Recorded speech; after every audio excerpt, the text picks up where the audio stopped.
네, 안녕하세요. 반갑습니다. 도마레TV의 한동대표입니다. 자, 어제 미국에서 FOMC 회의가 마감이 됐습니다.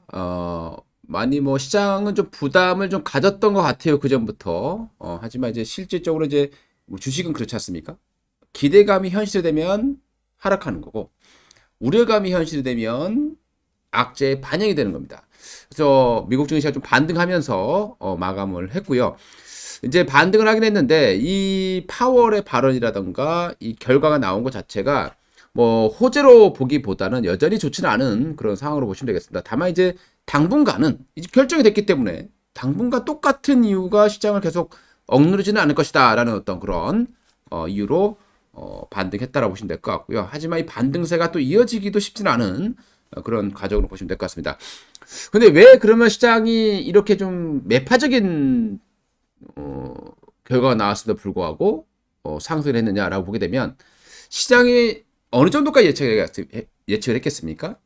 내년에 3월 달에 테이퍼링이 종료된다라는 것은 다 어느 정도 예측을 했던 부분이고, 내년에 3회 정도까지 금리 인상하는 것도 시장은 알고 있었다라는 겁니다.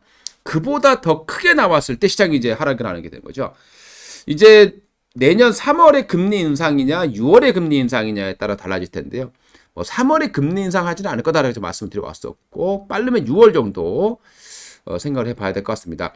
물가가 최근에 계속 올라가고 있죠. 미국의 CPI 지수가 6.8% 상승, 그 다음에 생산자 물가 지수가 직계치 이후 최고치 9.6% 급증. 그럼에도 불구하고 왜 시장 올라왔을까요? 자, 일단 지금 우리가 그 인플레이션이 오는 것은 우리 방송에서 많이 말씀을 드렸지만 올해 상반기에 원자재 가격이 이미 폭등했었어요. 이게 일시적이지 않다는 소리입니다. 근데 최근에 보면 원자재 가격이 많이 급등했던 것들이 좀 조정을 받았어요. 그러면 이거는 또 나중에 이제 추가적인 어떤 물가 상승으로 이어지지 않게 만들어주는 그런 내용이 될 것 같습니다. 그래서 물가 상승이 내년에는 아주 가파르지는 않을 것 같다라는 예측을 해봐야 될 것 같고요. 그래서 시장이 조금 우려했던 거, 좀 겁을 냈던 부분들은 뭐냐면요. 만약에 이 얘기가 나왔다라면은 이렇게 올라가지 못했을 겁니다. 그 내용이 뭔지 한번 살펴보도록 하겠습니다. 화면을 볼게요. 바로 미국의 연준의 대차 대조표 축소라는 얘기. 이게 나왔다라면 시장은 크게 흔들렸을 가능성이 높다고 판단하셔야 됩니다. 이게 왜 금리 인상보다 또는 테이퍼링보다 더 무섭냐라는 걸 보게 되면요. 이 연준의 대차 대조표라는 게 뭐냐면 미국 같은 경우 그동안에 이제 계속해서 채권을 매입해 왔지 않습니까? 2008년도 금융위기 때부터 시작을 해서 계속해서 채권 매입을 해왔어요. 여기 보시게 되면 금융위기 전에는 미국의 연준 대차 대조표에서 자산 규모가 1조 달러 정도밖에 안 됐습니다. 근데 이 금융위기가 터지고 나서부터 단기간에 4조 5천억, 그 당시에 이제 양적 완화 정책을 펼쳤죠. 그래서 미국에서 연준이 이 모기지 채권을 사줍니다. 주택담보부 저당 채권인데요. 이걸 사주면서 MBS라고도 합니다. 이걸 사주면서 자산 규모가 4조 5천억 달러까지 급증을 했어요. 그래서 계속 올라왔습니다. 5조 달러도 적발했었고요. 그러다가 17년 후반부터 중단을 했고, 이제 17년 후반부터 이제 자산 규모를 축소를 하기 시작했어요. 그래서 여기 화면에 보시게 되면은 연준에서 축소했던 시기가 요 시기예요. 2017년 말부터 18년 부근입니다. 여기가 자산 규모를 축소했던 시점이에요. 자산 규모를 축소한다는 게 뭘 의미하냐면, 우리가 이제 대차 대조표상에서 봤을 때 만기가 도래하는 채권 같은 경우는 이제 모기지라던가 국채에 재투자를 하게 되는 거죠. 근데 재투자가 멈추면 축소가 되는 거고요. 그리고 자산을 매각하게 되는 경우에는 금리 인상 효과보다 더 무섭다라는 얘기들을 많이 합니다. 왜 그러냐면 대차 대조표를 축소를 하게 되면 이 MBS, 주택담보부 저당 채권부터 먼저 매각을 할 가능성이 높다는 거죠. 그러면 채권을 매각하게 됐을 때 물량이 많아질 겁니다. 그러면 가격은 떨어지겠죠. 가격이 떨어지면 채권금리는 올라가는 현상이 발생하기 때문에 그만큼 이제 또 많은 부채를 많이 안고 있는 상황에서 좀 리스크가 커질 수밖에 없었고 유동성이 축소가 된다라는 것으로 보시면 되겠습니다. 그래서 이제 2017년도에 이게 이제 사상 초유의 실험이었다는 거죠. 그동안에 이제 이런 현상이 없었는데 워낙 많이 이제 자산을 늘리다 보니까 이걸 이제 축소를 하는 과정이 있었다는 거죠. 그리고 이제 13년도에도 버냉키가 이 발언을 했었습니다. 그때 긴축 발작이라는 내용이 나오게 된 거죠. 폭락했었고 그래서 다시 취소를 하고 한참 동안 축소를 하지 않았던 부분이 있습니다. 2017년 하반기부터 19년 3월 부근까지 이 자산 축소 시도가 있었다라고 보면 될 텐데요. 그때 시장의 모습을 보게 되면 요때예요. 그러니까 한번 좀 밀렸다가 발작이 한번 나왔다가 또 안정하면서 올라왔었다라는 겁니다. 올라왔었어요. 그러니까 이게 우리가 이제 이런 악재들은 시장은 그런 것 같습니다. 리스크, 어떤 위험 이게 터지지 않는다라면 실제로 터지지 않으면 시장은 계속 가려는 습성이 있다라는 거예요. 일시적으로 어떤 이유 때문에 발작은 하지만 이런 악재에도 시장은 또 올라왔었다라는 것을 보실 수 있을 겁니다. 그러다가 이제 여기서 빠진 것은 이제 미중 무역 전쟁에 의해서 하락한 것으로 보시면 되겠고요. 이거 이제 나스닥 지수의 모습이고 우리나라는 좀 심하게 영향을 좀 받았던 것 같습니다. 미국의 자산 매입 축소하고 나서부터 시장은 힘을 잃기 시작했었고 거기에서 미중 무역 전쟁이 점화되면서 대폭락이 발생하는 이런 모습이 발생했습니다. 아무래도 유동성이 축소된 유동성을 다시 끌어들이는 과정에서 그런 악재가 터지니까 이제 국내 증시는 뭐 버티지 못하고 대폭락을 경험한 바 있었고요. 그런 모습들이 뭐 계속해서 이어져 왔었습니다. 그러다가 이제 자산 매입을 다시 늘리기 시작한 게 어디냐라고 보게 되면요. 바로 코로나 때문이죠. 코로나 때 정말 엄청난 하락이 발생이 되면서 지금은 거의 뭐 9조 달러에 육박하는 상황으로 와 있습니다.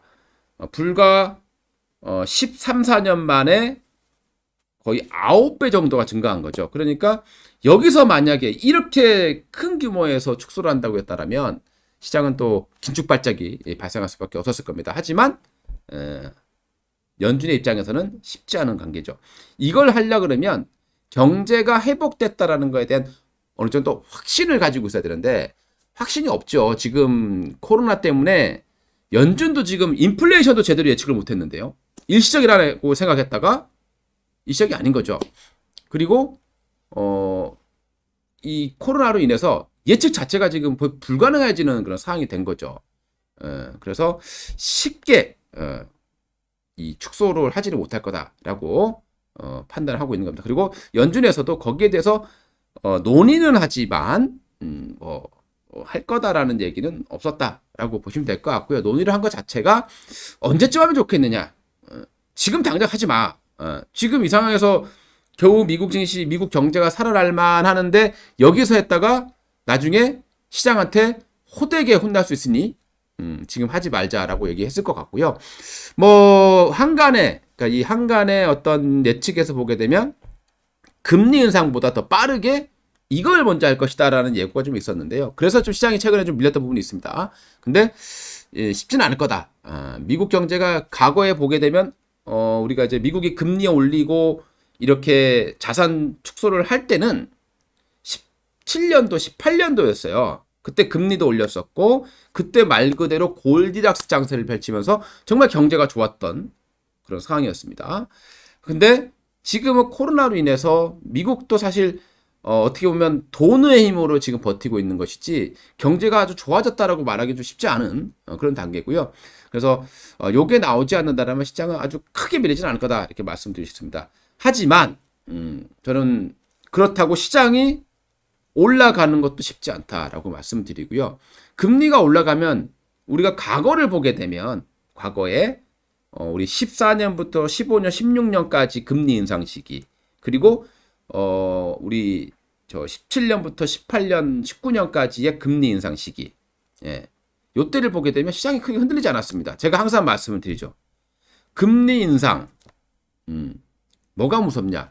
2.5%라는 겁니다. 그리고 단기간에 2%를 올릴 때가 무서운 거죠. 그러니까 예전에 미국이 13년부터 15년까지 이렇게 쭉 15년 이상까지 쭉 금리를 올려서 총 16차례를 올렸거든요. 그러다 보니까 이게 트리거가 딱 당겨진 거죠. 그래서 금융위기가 발생하게 된 겁니다. 보면은 이제 천천히 올릴 때는 이런 현상이 안 나타나는데 이거를 뭐 1년 또는 아주 단기간에 뭐 1, 2년 안에 2%를 돌파해 버리게 되면 이때가 바로 이제 어떤 그동안의 리스크가 터질 가능성이 높다는 거죠. 예전에는 미국 증시, 미국 경제 상황을 봤을 때 부채가 얼마큼 늘었냐 반대라면 예전에는 뭐 7%, 8%도 버티죠. 근데 지금은 코로나로 인해서 부채가 천문학적으로 늘어나 있는 상황입니다. 그럼 여기에서 예전처럼 4%는 꿈도 못 꿀 거고요. 정말 많이 올려봐야 2%일 겁니다. 그래서 2%까지는 시장이 어느 정도 버텨낼 거다라고 생각하는데요. 하지만 이제 예전보다 지금 부채가 워낙 많기 때문에 사실 2%도 조금 위험성이 있다. 그래서 아마 연준에서는 1.5를 얘기 많이 하고 있는 것 같습니다. 그러니까 내년에 세 차례, 그러니까 0.75까지, 그리고 2023년에 또 세 차례, 그러면 1.5%, 그리고 24년도에 한 두 차례, 그래서 2%. 2% 넘지 않겠다라는 게 목적입니다. 그러면 시장을 언제 견뎌낼 거다. 왜냐하면 과거에 봤을 때 단기간에 2% 이상으로 금리가 올라갔을 때는 항상 위기가 발생했었기 때문에 연준도 그걸 알고 있을 것이고, 예. 그래서 아주 가파른 물가 상승률이 지속되지 않는다라면 금리 인상이 가파르진 않을 거다라고 판단하셔야 될 것 같고요. 그리고 이제 또 하나 우리가 봐야 될 부분들은 인플레이션이 내년 되면 올해보다는 줄어들 거다. 왜냐하면 원자재 가격들이 최근에 급등했었다가 다 조정을 좀 받고 있는 거죠. 천연가스, 뭐 철강 가격, 뭐 이런 뭐 최근에 공급 부족 때문에 많이 급등했던 섹터들이 조정을 좀 많이 받았기 때문에 내년도에도 물가를 또 올리고 이러지는 못할 것이다라고 판단을 해보실 수 있을 것 같습니다. 자, 그리고 또 연준의 입장에서 본다라면은 왜 금리를 올려야 되느냐? 뭐 물가를 잡는 것도 있겠지만, 예. 지금 현 상태에서 가만히 계속 놔뒀다가 우리 또 예상하지 못했던 어떤 악재가 발생했을 때 우리가 이제 보통 블랙스완이라고 하잖아요. 예측하지 못했던 게 터졌을 거. 예. 이 블랙스완이 발생했을 때 대처할 수 있는 방법이 없다라는 거죠.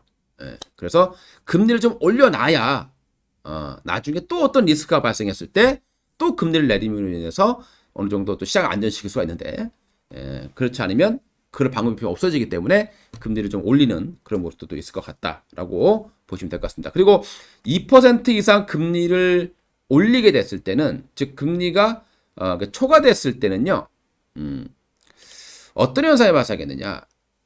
장단기 금리 역전 현상이 발생할 수 있다는 겁니다. 우리가 몇 번 경험했을 거예요.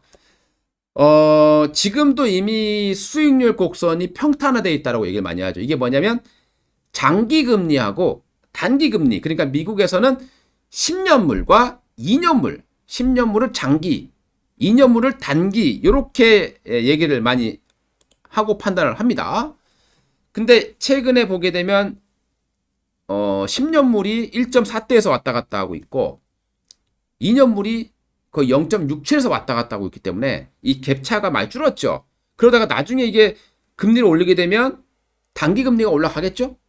그러면서 장기 금리도 같이 올라가야 되는데 경기에 대한 확신이 없으면 장기 금리가 올라가지 못하고 오히려 떨어지는 현상이 발생할 될 거고, 여기서 금리가 올라가게 되면 나중에 금리 역전 현상까지 발생할 수 있는 거죠. 그 금리 역전이 나왔던 게 바로 2020년 초반이었습니다. 그렇죠? 그 상황에서 코로나가 터져서 이게 짧고 굵게 이 위기가 끝난 걸로 끝났다기보다는 시장으로 봤을 때는 그 위기가 짧고 굵게 끝났다라고 보시면 될 것 같습니다. 자, 이렇게 우리나라의 증시를 보시게 되면은 지금 미국 증시 같은 경우에도 뭐 다우와 나스닥 보시게 되면은 뭐 미국 증시는 여전히 강한 흐름들을 만들어내고 있고요. 나스닥도 조금 아쉽긴 하지만 썩 좋은 모습은 아니지만 그래도 뭐 고공권에서 좀 잘 버텨내고 있는 과정이 있습니다. 하지만 이제 국내 증시로 본다라면 지금 우리나라 증시 같은 경우는 거래소가 지금 계속 제동이 걸리고 있는 과정에 있죠. 여기가 지금 무려 100조 원이 물려 있는 100조 원이라는 자금이 손실보고 있는 그런 가격대이기 때문에 저항대가 굉장히 강하다라고 보시면 될 것 같고요. 그리고 그 어제도 뉴스가 나왔지만 코스피의 거래 대금이 8조라는 겁니다. 가장 좋았을 때 비교해서 올해 상반기와 비교해서 무려 거래 대금이 80%가 감소했다라는 거죠. 굉장히 어려운 시작입니다. 그러니까 우리나라 증시는 시장을 어떤 미국 증시와 비교하기보다는 너무 어려운 그런 상황들을 계속 연출되고 있다라고 봐야 될 것 같고요. 추가적으로 개인 자금이 들어오기 쉽지 않은 상황이고, 그럼 외국인이라던가 기관이 들어와야 되는데, 외국인들도 현재 상황에서 한국 증시를 강력하게 매수할 이유는 별로 없는 걸로 판단이 됩니다. 그래서 지수가 국내 증시는 어떤 강한 상승은 좀 어렵다라고 봐야 될 것 같고요. 그냥 지금은 종목별, 그래서 재료가 굉장히 중요한 거죠. 정보가 중요한 거고요. 그래서 제가 요즘에 이제 좀 이슈될 수 있을 만한 정보들을 좀 드리고 있는데, 요즘은 조금 주춤하긴 합니다만은 그래도 워낙 시장 자체가 안 좋아요. 종목들이 올라갔다가 다 밀리는 현상들이 발생하고 있기 때문에. 그래서 실시간 어떤 정보를 받고 싶다라고 하시면요, 제가 이제 무료로 실시간 정보를 드리고 있습니다. 받으실 수 있는 방법은 텔레그램을 설치를 하시고요. 텔레그램을 설치를 하시고 그리고 이제 요 제목 밑에 보면 제가 초대 링크 설명란에 제목 밑에 설명란에 제가 초대 링크를 걸어놨어요. 그 링크만 클릭하시면 텔레그램 설치하시고 그 링크만 클릭하시면 뭐 여러 가지 뉴스라던가 그리고 이제 어떤 뉴스와 관련돼서 주가가 바닥에서 올라올 수 있을 만한 어떤 재료를 가지고 있는 종목들 그리고 실시간 좀 분석해서 올려드리고 있으니까요. 뭐 무료로 그런 정보 받고 싶으신 분들은 그렇게 해주시면 될 것 같습니다. 자, 오늘 단기적으로 시황 좀 말씀을 드렸고요. 이왕이면 좀 시장이 좀 상승해서 좀 웃을 수 있는 그런 날이 빨리 왔으면 좋겠습니다. 감사합니다.